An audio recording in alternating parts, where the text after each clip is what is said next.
Okay. Okay, well, I'm Nemo Sundry. I do lots of philosophical things on YouTube. I'm here with Jeff today. We met on Counterweight. It's a support group that's international for people that deal with social justice or have had negative experiences. We're just doing something kind of casual where we're kind of curious to get to know each other better and figure out maybe our own values and philosophy. Um, because I think that we both have values that are very different from social justice, critical theory. Um, Jeff, do you want to talk a little bit about like maybe what are some of the values you have that you think are most different or like the strongest values? Well, hi. First of all, I'm Jeff. I'm a certified peer counselor here in Seattle, Washington, and we met exactly as Nemo described. The first one that comes to mind, and I've been like this my whole life, is the anti-authoritarianism. The totalitarianism of the woke movement, the authoritarianism of it. I am Cajun, which is a naturally anti-authoritarian culture. We don't have a sense of rank or authority in my culture. I'm autistic. I'm a Satanist. All of those are heavily founded on anti authoritarianism. So I detect it right away when it happens. My whole nervous system lights up, chemicals start flowing. The minute somebody tries to, you're on a seesaw and I see everybody like level on the sea. The minute somebody tries to do this with it, I detect it right away. And it's always strange to me that somebody thinks that they have authority over on me or is somehow more enlightened or more Yeah. morally self-righteous than me and uses that to take some kind of authority over the way I speak, the language I use, the way I move my body, anything I'm trying to do in the moment. When a total stranger just inserts themselves into that and starts interfering with it in some authoritarian way, I my whole nervous system picks up on it right away. So I would say anti-authoritarianism is a big one, and humanism. Seeing individuals treated as individuals. My core values in life are intelligence, creativity, compassion, passion, and I try to create spaces that allow that to grow and thrive. And anytime there's some kind of force or influence that's acting against that or trying to restrict intelligence or creativity or compassion or humanity, I pick up on it and I'm constantly trying to counter it just intuitively and get it out of my space so that I can keep maintaining the type of space I'm trying to maintain. And I find that wokeness encroaches on everything I just described. And so when it's in my field or my presence, I pick up on it really quickly because it's interfering with the values that I'm trying to promote by holding a certain type of space for my vision. And so I think those values, like anti-authoritarianism and the humanistic values of Yeah. rationality, intelligence, creativity, passion, emotion, compassion, all of that's kind of tied together for me. Beautiful. It's kind of incredible how much we have in common with that. I've definitely been viscerally anti-authoritarian since my earliest memories. I had some experiences with authority figures from a very early age that were incredibly damaging and devastating. So I think I got, you could say, red pilled in that sense from at like 4 years old, and it just kind of set me off in a totally different direction.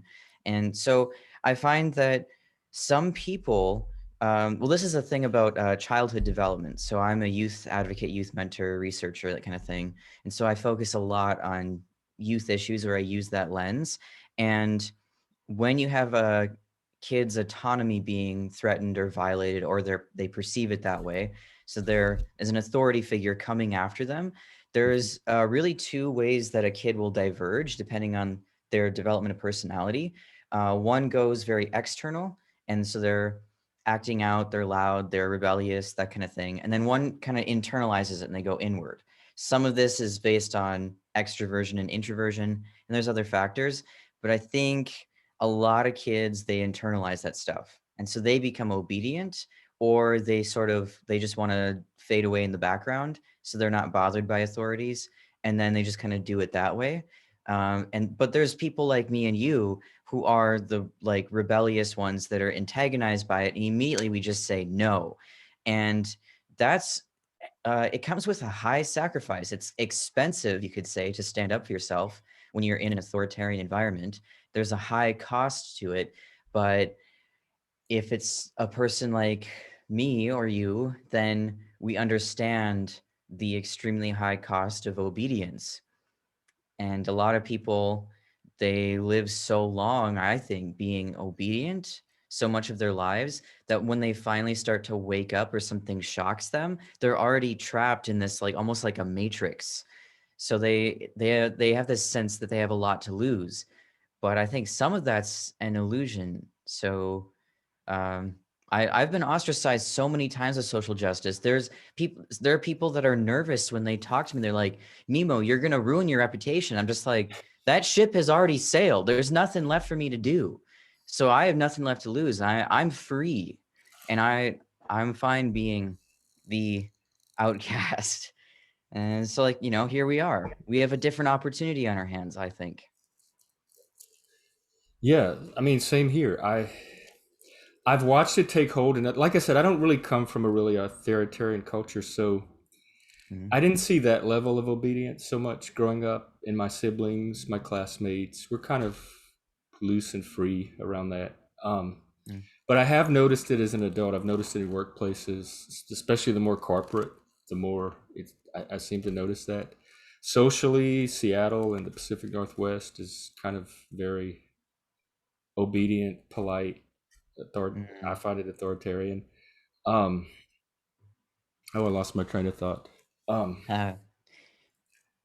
You didn't oh notice yeah, as much of the but authoritarianism as a it kid? has never taken hold in me. So when I see it, I don't, even if I wanted to, even if I want to say, okay, I want to somehow fit in, play along, be obedient like everybody else, go along.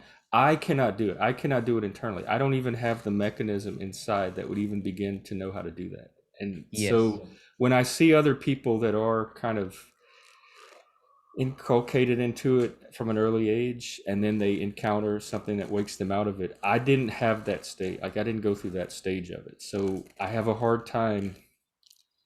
I can help them once they get to the rebellious phase or when they're ready to fight against it. I was a mental health advocate for many years, and a lot of my work was helping people fight the system or the issues they were having within the system. So I can help them when they get to that phase. Mm. But I don't know. I feel pretty useless for understanding the psychology of obedience and how Yeah. to help people that are in that phase kind of come out of it on their own. Yeah, it's been a long, slow process for me, and I think I'm starting to understand some of the nuances in those experiences. I also have a background in trauma research and healing. So I was diagnosed with PTSD when I was 16. My childhood was a total mess, and I've been on this long, years-long journey of healing myself. And it's um, the biggest thing with trauma is recognizing how physical it is. So I think a lot of people have childhood trauma. It's extremely common. It's one of the staples of human experience, if you ask me. But there's a therapy called somatic experiencing that's a physical therapy for trauma. So I've gotten to understand it on, you could say, both sides of the fence, experiencing the practices and the healing myself, and then using it in the work I do to support people that are dealing with these really huge issues.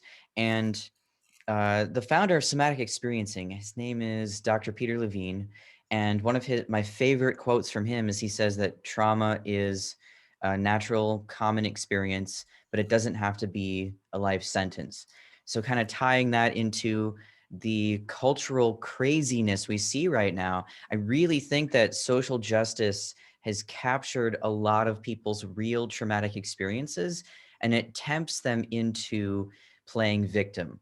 Because, and part of it also, if we look at childhood experiences with parenting, and one of the youth advocates I follow and researchers, his name is Dr. Peter Gray. He wrote a book called Free to Learn. Highly recommended if anyone's interested in that kind of topic. But he focuses on different types of parenting. And one of the modern types that is really fundamentally the most common since about the 1980s is called protective directive parenting. So it's really just over sheltering.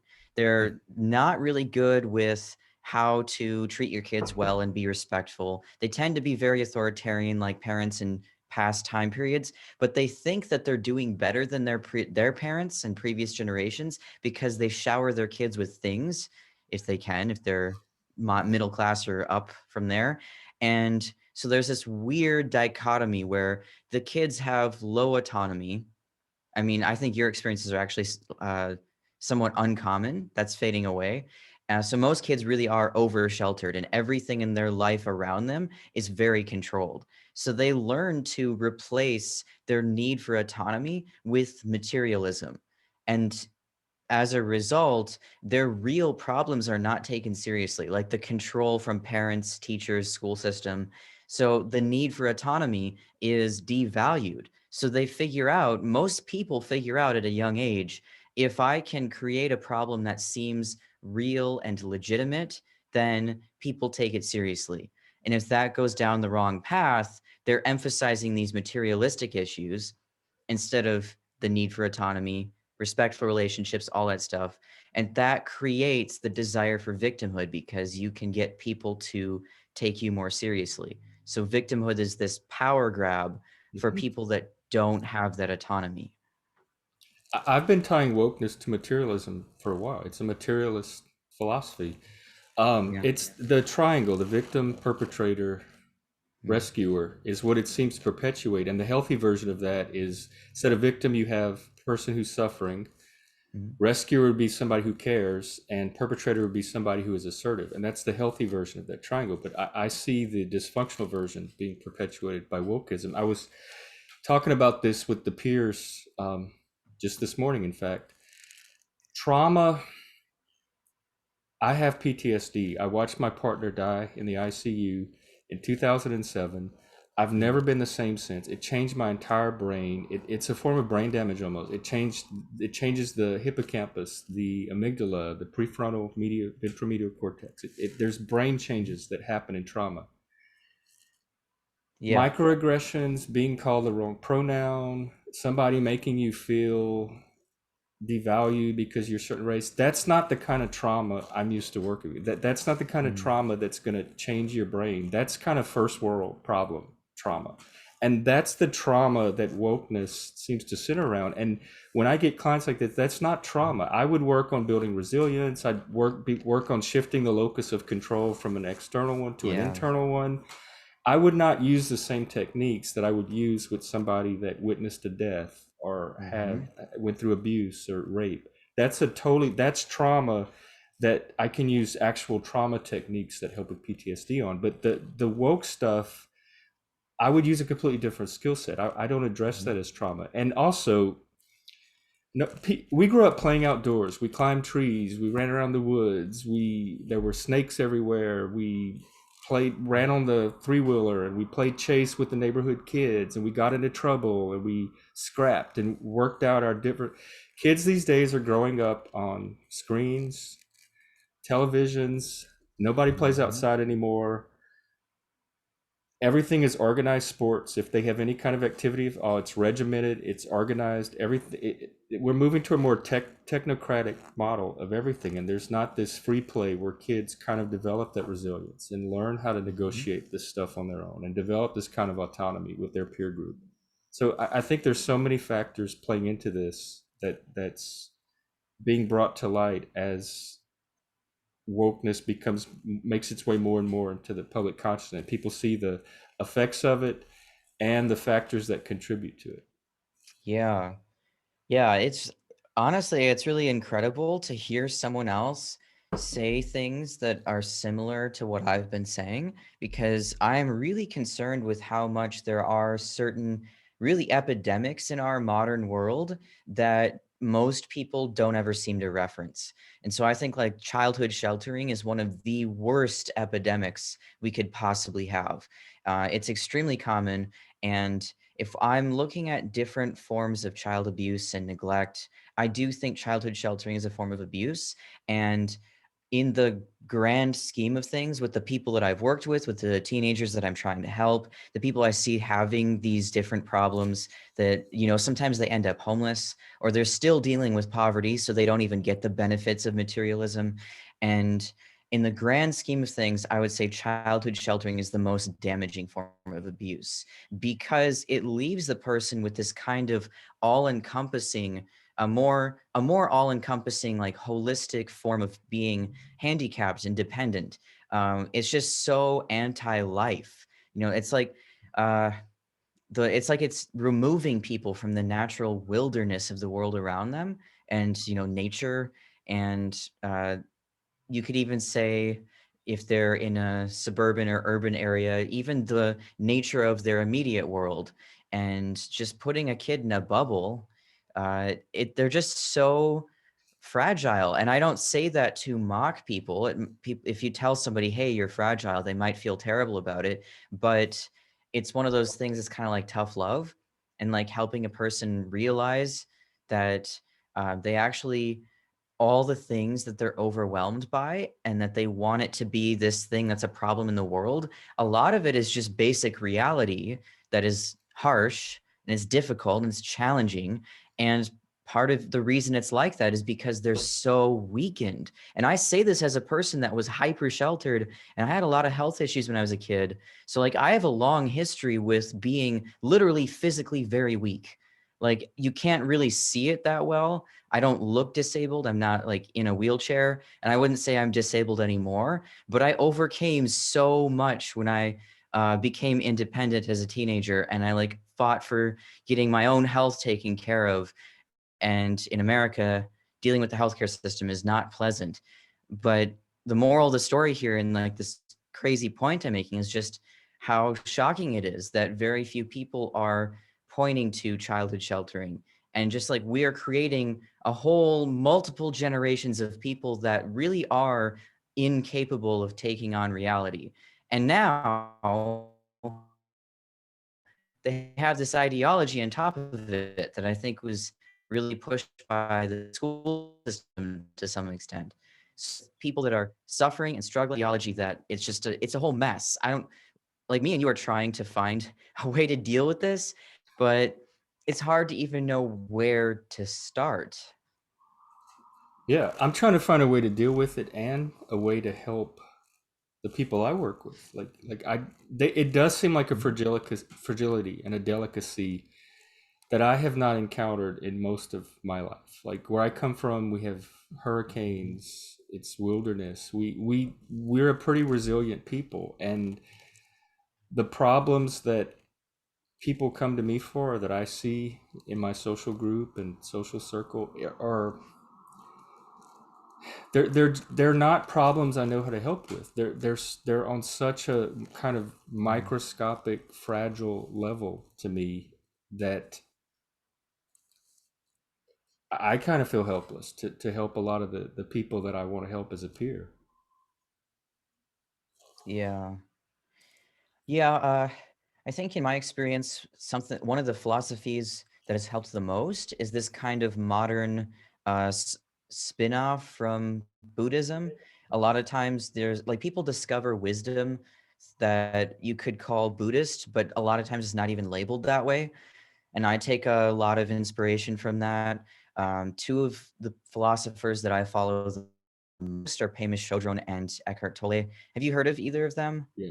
Hmm. Yes, excellent. Okay, that's cool. Yeah, I literally buy the book When Things Fall Apart by Pema Chodron. I have a whole stack. I usually have at least 10, and I'll just give it away. Oh, And uh, yeah, in fact, I'm sure I could find something here. It's like a couple of quotes that we could even work with. I like quoting the books, and um, like my friend is listening to the audiobook version of When Things Fall Apart right now. I have it here. Um, and one of his favorite quotes that he shared with me recently, I'm going to paraphrase heavily, but it's, something like, sometimes you just feel like a piece of shit, and you could run away from that and ignore it and pretend you don't feel like a piece of shit, maybe try and dress it up and make it nice and sparkly. Or you could look in the mirror and just say, yeah, I feel like a piece of shit. And you could get curious about what that experience is. And the idea with that way of living is that you're valuing observation and you're valuing curiosity. And those are really the starting places of a lot of wisdom. And I think it's a very natural experience, a natural way of experiencing the world and interacting with it for humans. And we are naturally very playful creatures. Like if we're talking about childhood free play, and then all of these factors I'm talking about are the building blocks of learning. And I've noticed that a lot of people, when they're really suffering or they're stuck on something, or they're like hooked like a fish, that they're very serious and they're very rigid. They're not curious. They don't even care about just observing. They devalue those things as if they're not important. They have no idea what the value of those things are. So they're so cut off. It's like they have horse blinders. They don't even physically experience how physical that is, to like be out in nature, feel your own breathing, your physical experience as a human being, and that it's like unique and subjective, and they never slow down. They always want to solve their problems with ideology. And I noticed that with a lot of social justice warriors, that it's like, they have a hammer and everything is a nail, and their hammer is their ideology. So really, in a way, they're kind of addicted to it. And anything that's like playful, humorous, curious, they are so rigid that those things are uncomfortable. And that's part of the reason you see comedy being attacked, is I've been around enough hardcore social justice warriors. I've really been immersed in it, believe me. And they just, like, I tend to be a playful, humorous person. It's one of the ways I've survived those environments, is that you use humor. Otherwise, you have to be a dishonest person. There's no other way to interact with such a person like a social justice warrior. But even then, I can tell they're literally uncomfortable with humor and play because they're so tense all the time. I have a hard time relating to people with no sense of humor and no curiosity. So I think maybe those are values as well that we can add to our list. Mm-hmm. And what you're saying, it goes back to locus of control. A lot of the work I do with my clients is about how can I self-empower them? You're going through this.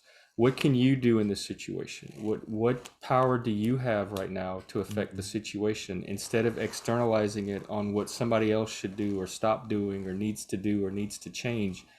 What can you do? And you have to have some sense of inwardness to hook that locus of control onto. And if you don't, if everything is externalized and you're just at the mercy of all of these external social forces, how do you start to develop a sense of your own inwardness where you can gain some kind of purchase or footing to start developing your own locus of control from within, so that when you're faced with these situations, you have some agency in them? Yeah. It's a powerful question. I think that's like one of the essential questions for life. Um, yeah, I like that you know about that concept, locus of control. Dr. Peter Gray, in his book Free to Learn, that I've referenced, early in the book, he's going through and showing how the loss of childhood free play has caused and is really closely linked to a rise in pretty much every mental health um, dysfunction or disorder that is you can list. Like they all skyrocketed. And since the 1960s, there's been a series of studies very consistently showing that the locus of control in young people, so like pretty much under 18, has shifted substantially. And so in the 1960s, most young people had a sense of an internal locus of control. So like I can make choices in my own life, and my choices have an impact on the world around me that is meaningful and satisfying. And these days it's so externalized, and it's no surprise when you actually, like me being a youth mentor, just observing families with their kids, it's almost like you can't blame the kids for believing that it's external, because everything in their lives is chopped up into these little time slots where everything is controlled. And it's like that kind of life is miserable. It's like everything is work and everything is chosen for you. And it really is harmful. But I think a lot of parents are blind to that stuff, and they have this sort of perfectionist image, especially for like the middle to upper class cultures. And there really is less control in working class, lower class cultures, I've noticed. Those kids literally have more autonomy. So it's crazy because in a way that means the kids that are considered the poorest actually have a type of wealth that kids in, let's say, the 25th percentile on up have much less of. If we see autonomy as a form of wealth, which is how I view it. And the parents in these upper classes tend to have these perfectionist ideals. And it's just like this image of their kid being highly successful. And the way they measure that is by all this stuff. You have to be in sports, you have to be learning languages, you have to be a straight A student. And it's like a lot of that stuff is really empty, honestly. It's just a continuation of the school system being kind of arbitrary. And they devalue free play. They see play as a waste of time. So it's just all of these myths and delusions as a result of losing play. And it's just like this cycle that we're all stuck in. I grew up poor, but I never felt poor for those reasons you just described. It was an interior wealth. And I use creativity. That's one of my main tools that I use in my trauma work. And for me, I find it impossible to be anxious or depressed and creative at the same time. Like I find Yeah. it impossible to learn, be engaged in the act of learning, and be anxious at the same time. It's a totally different part of the brain. It's when I'm being Yeah. creative or when I'm learning or stimulating my curiosity, it engages a different part of the brain than the part that feels the anxiety and the depression and the trauma. Yeah. So when I'm in a creative state, it's like a form of active meditation. It completely shifts me away from the negative feelings that come from trauma and mental health issues. And so creativity is a huge, maybe one of my primary tools for shifting that long term and allowing some of that healing to take hold and begin. And it comes Yeah. from that free play. And if you don't have a sense of that, it can be very valuable to develop a sense of that if you're Mhm. dealing with mental health. Yeah. Yeah, we're getting really into the territory of self-determination now. Mhm. Um, and that self-determination theory was founded kind of accidentally because the researchers were trying to figure out what causes intrinsic motivation. So that's related to this locus of control being internal, is now you are motivated from the inside out. And you Yeah. see people in the world that are just ridiculously motivated and passionate. It's like they're on fire, and I tend to be one of those people. And something that's really demotivating for me is just being surrounded by other people who are very apathetic and complacent. It really is interesting psychology to see how popular zombie apocalypse type movies are. And that kind of genre has been for like a good 15 years now. And I really think that's just because that's how a lot of people feel. And that's coming out subconsciously, and some part of them wants to wake up. And I can even feel it in myself because I've just had so many of the things I've tried to do be sabotaged because of social justice, but even bigger than that, just this generalized apathy. And so I really have to be focused now on like noticing what causes motivation, like what sparks it, and what's demotivating. And really the things we're talking about are critical to motivation. And the paradox for most people that they're stuck in when they're demotivated is you have to choose to do things and care when you don't yet care, like you're waking up. And so I do these physical practices that wake me up, and I choose to be creative. Okay, I'm going to jump in and I'm going to make music even if I'm not fully awake yet, and getting into the process is going to wake me up, and then I'll get back to that motivated creative place. But if you just wallow in your apathy and misery, then you guarantee yourself to stay stuck there. And I have a hunch that a lot of people have just been in those states for so long, they don't really know how to get out of those states. And it is very different from, like, say, what me and you experience. Yeah. And self-determination, it has to start somewhere. It starts probably with a sense of self in the first place. And if you don't have that, or it gets drowned out or eclipsed in childhood, how does an adult begin to develop? So I think Mhm. probably when you encounter the dissonance that comes from having your values come into conflict with other people's values or social values, that may be the beginning of some kind of, wait, I'm sensing something different than my environment. Hmm. Let me explore that from within. So that may be a starting point. And just discovering your own, everyone has their own creative process. It's unique and different for everybody. And it's not a recipe or anything heavily regimented. Just discover your own creative process and follow that. Follow wherever your process takes you. And discovering your creative process and healing for me are almost the same thing. Like the one leads to and reinforces the other, and you do it by being creative or engaging in creativity or interacting with creativity, and it's your little golden thread, and once you find it, you just follow it. And it's not linear, but it's going to take you where you as an individual need to be. And it's nothing that society or authority figures can teach you. It's done from within. Wow. That was an amazing mantra, an amazing manifesto. Incredible. Uh, amen. Oh, Amen. I'm like yes. inspired. Inspired to just like go out and create something. Go Yeah. out and there's a reason that Joseph Campbell's hero's journey metaphor has been around so long and so inspirational to people. And this kind of reminds me in a weird way, if we're talking, inspirational things that just like spark that motivation and things like that. When I lift weights, sometimes I'll play this audio clip that's on YouTube of Joe Rogan talking about his way of, how do you start? How do you get yourself like really going, spark the fire? And he's like saying, pretend your life is a movie and this is the beginning where your life is a shitbag disaster. And you're like, I'm done. Today's the day I stop being a loser.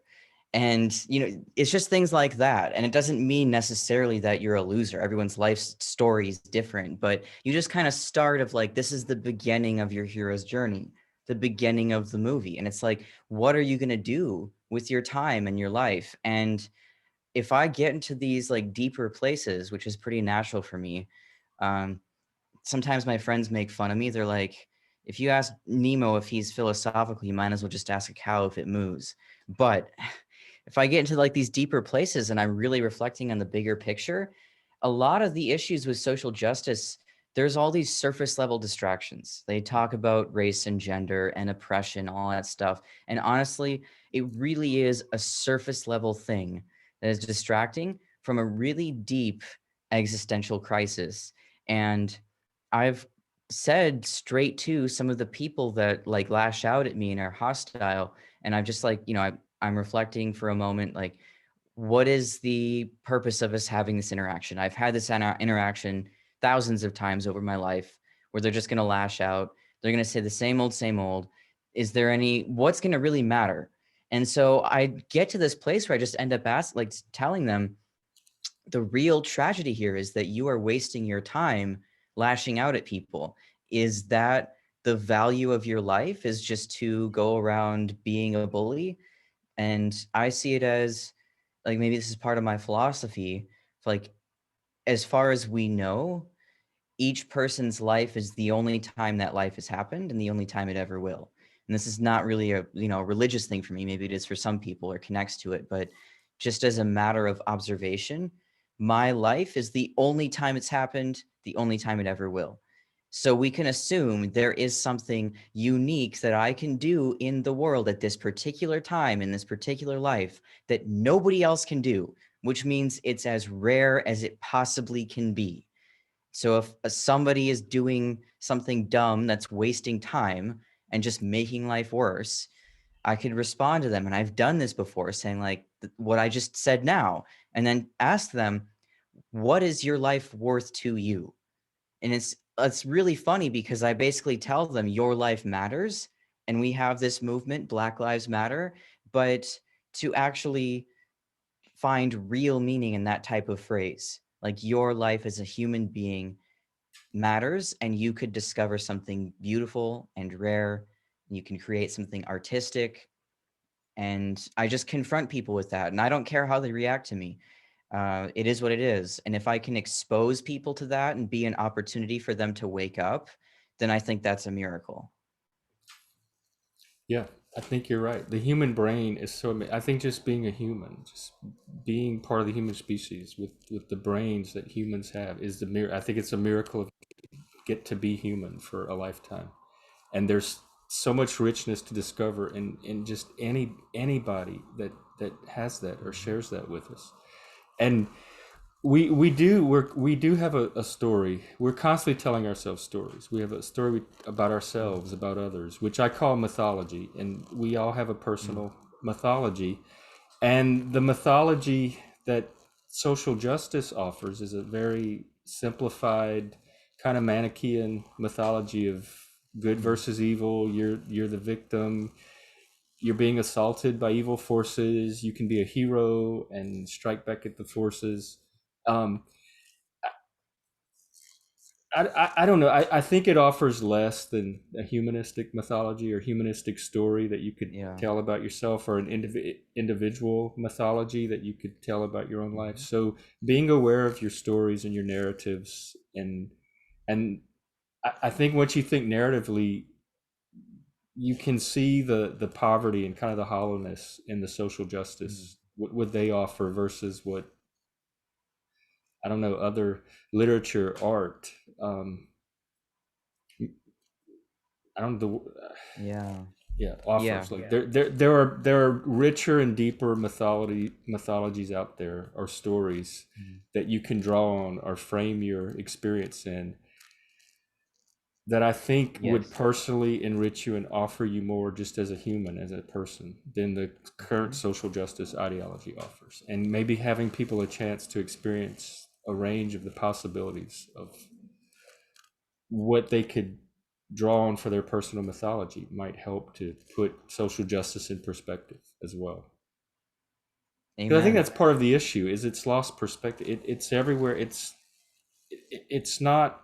We talk about in CTA of having it bounded, as perhaps it does have legitimate points to make as a sub-discipline of philosophy or of psychology or of sociology, but it should be bounded the same as the other disciplines within its own framework and taught as one form of philosophy, or one form, but it's taken over as the reality that subsumed all of the other disciplines, and it permeates all of the other disciplines, and it's lost all perspective and all sense Mm. of boundary. And to see it as just one offering among many that people can pick and choose from, I think might help too. Yeah. Yes. Yeah, I think, I mean, adding on to that of, how could you help a person explore their, philosophy and values for their own individual life? Most of the most powerful wisdom and the life lessons I've learned have been very immersive and holistic and very physical. And I think a lot of people end up assuming that everything is mental. And I honestly, most things have a physical component. I mean, even your brain is physical and it's in your body. So the mental is actually kind of a limited category. And if you can learn through the physical and you have that component in life, then I think it's a more balanced life.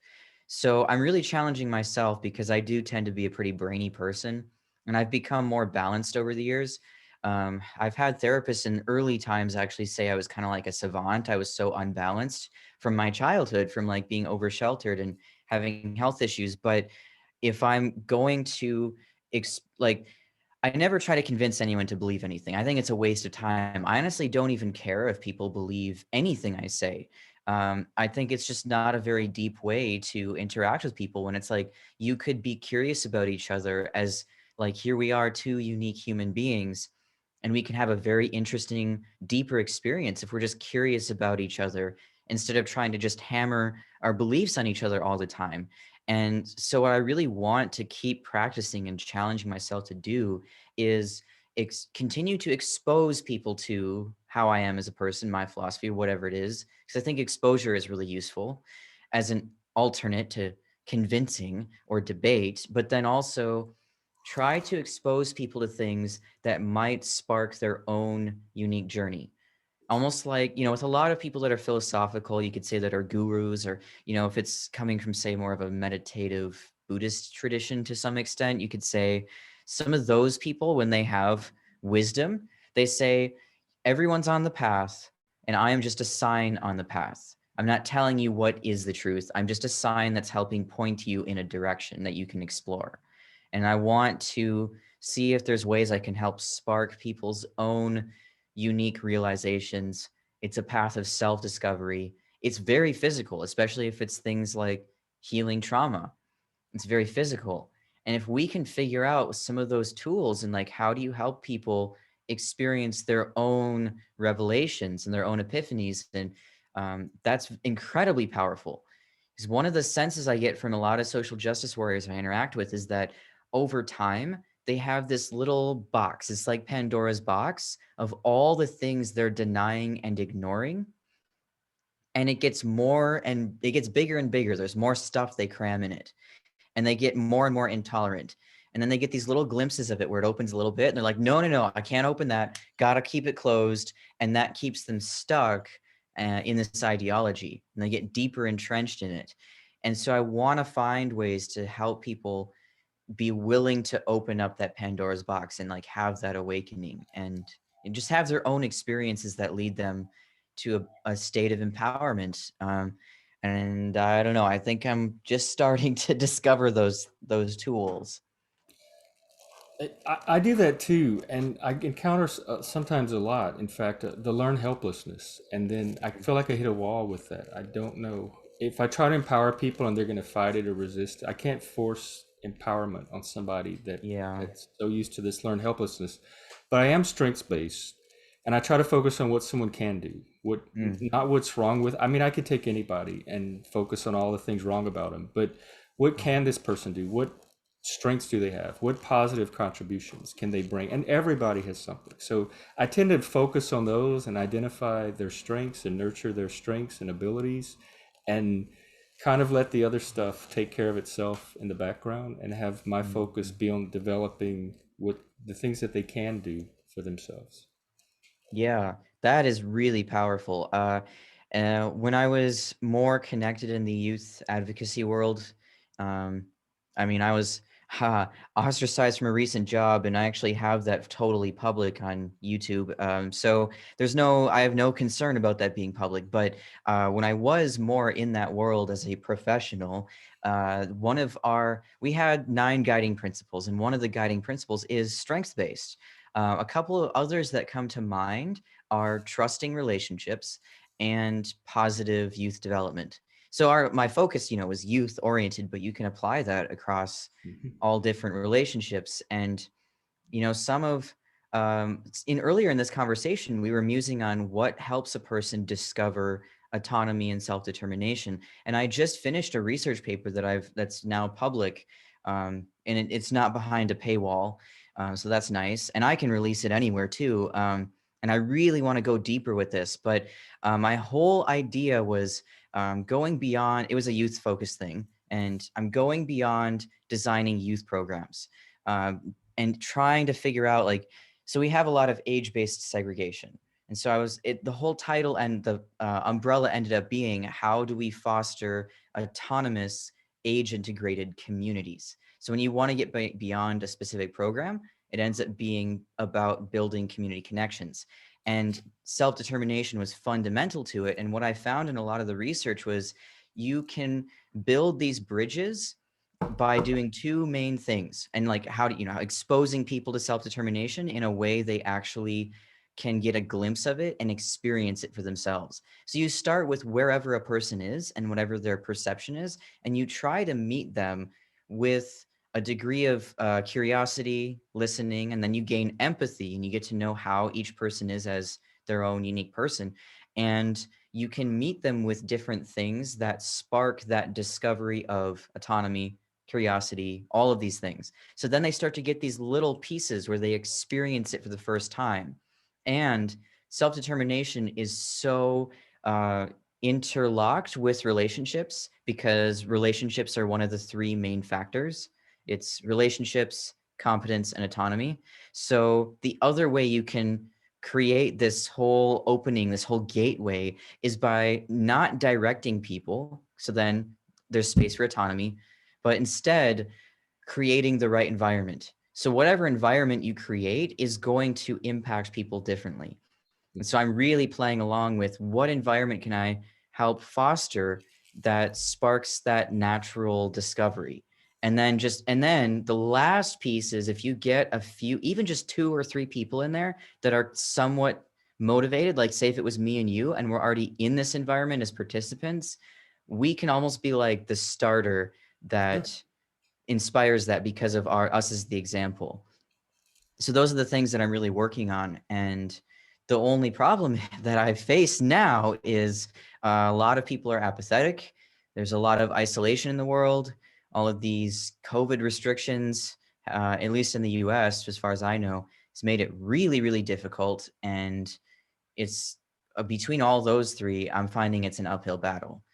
Um, so I don't know. Yeah, I agree. Like the healing power of community has always been one of the things I've used for my own health. And I started a Zoom community of my own that kind of stuff is already happening at. There's like a little core group of us that do have that kind of passion you're talking about. And we Mm, are kind of, people are coming, and I like to give people space to find and develop their authentic voice and their authentic self. And we're doing that on the Zoom community. I'm involved in Critical Therapy Antidote.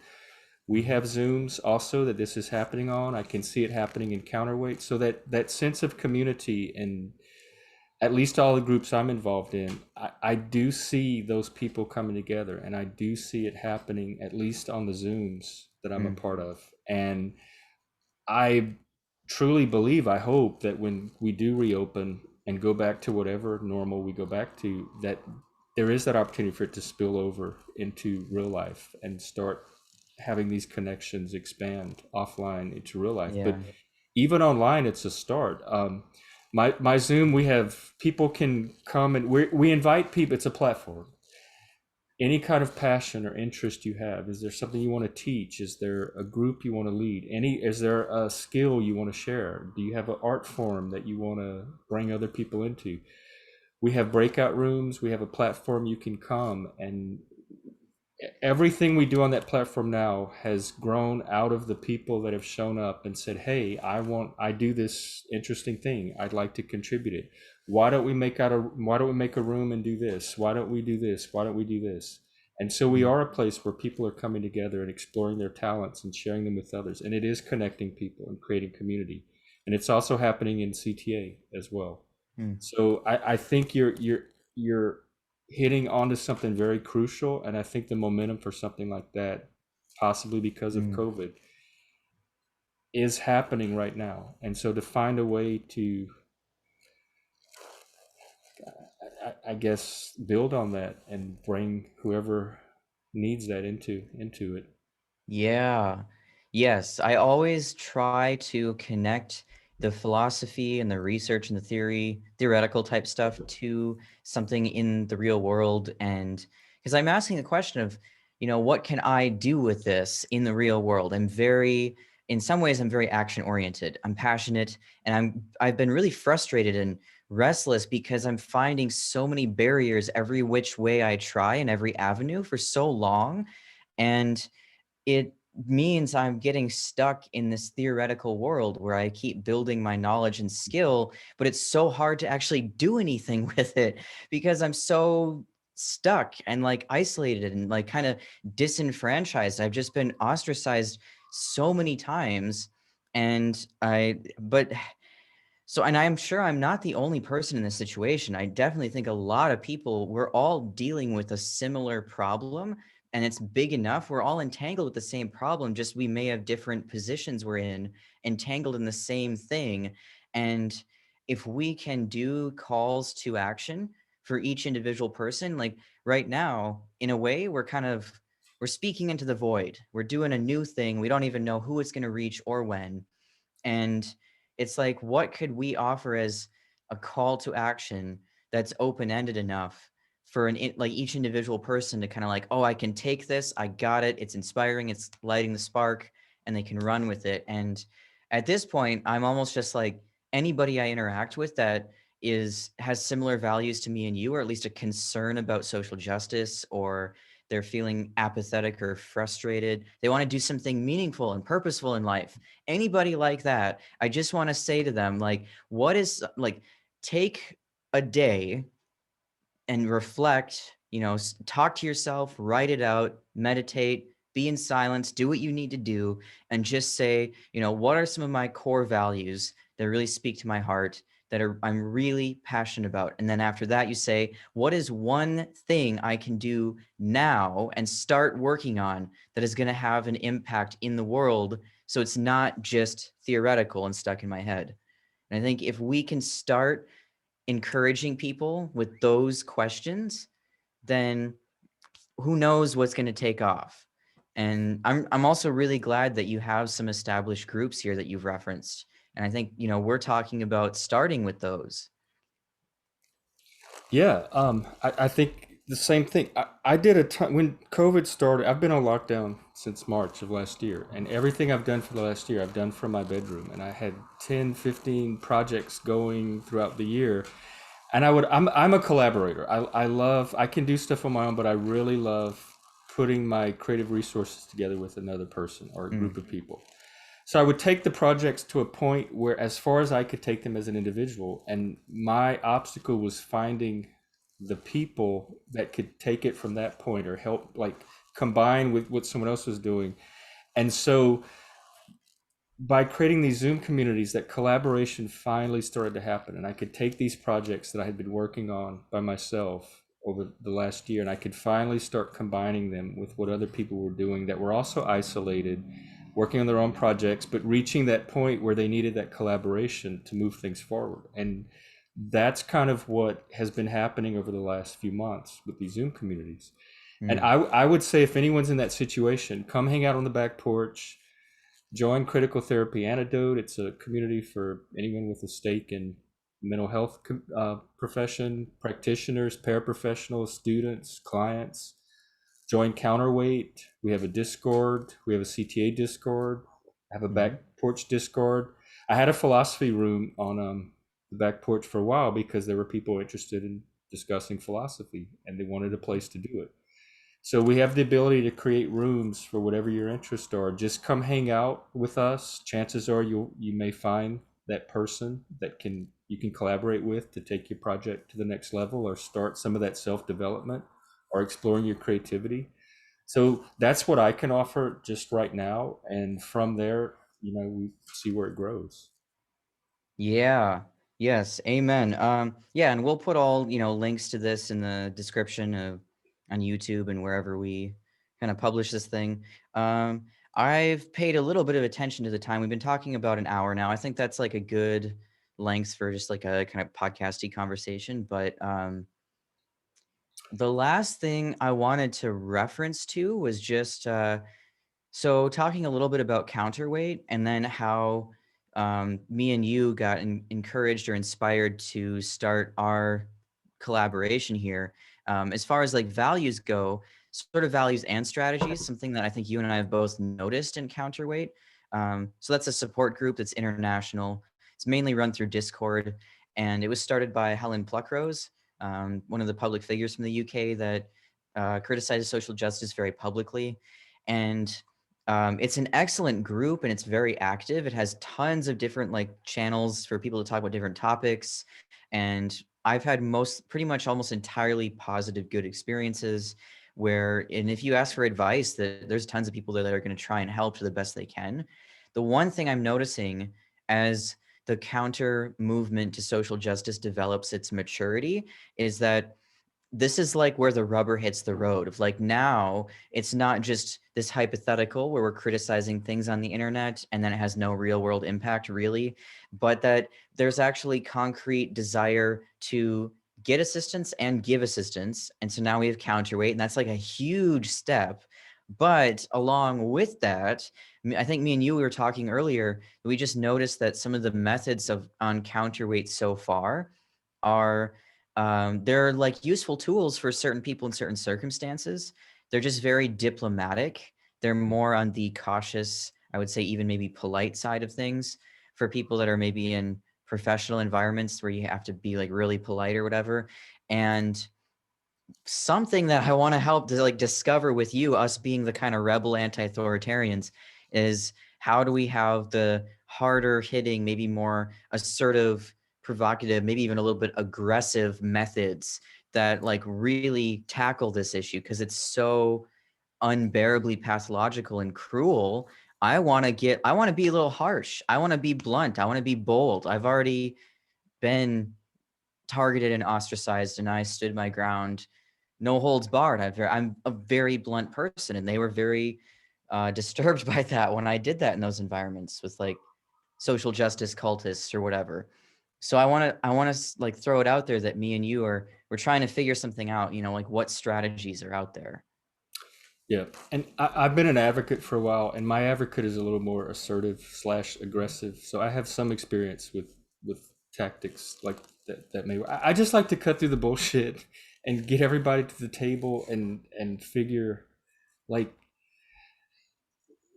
cut through the games, cut through the bullshit, tackle the issues head on. I like getting all the cards out on the table and getting everybody just dealing with the core issues that are at play. And a lot of this politeness is just dancing around and evading some of that. And the more I Yes. can hit at the heart of something, the more effective I've been able to be as an advocate.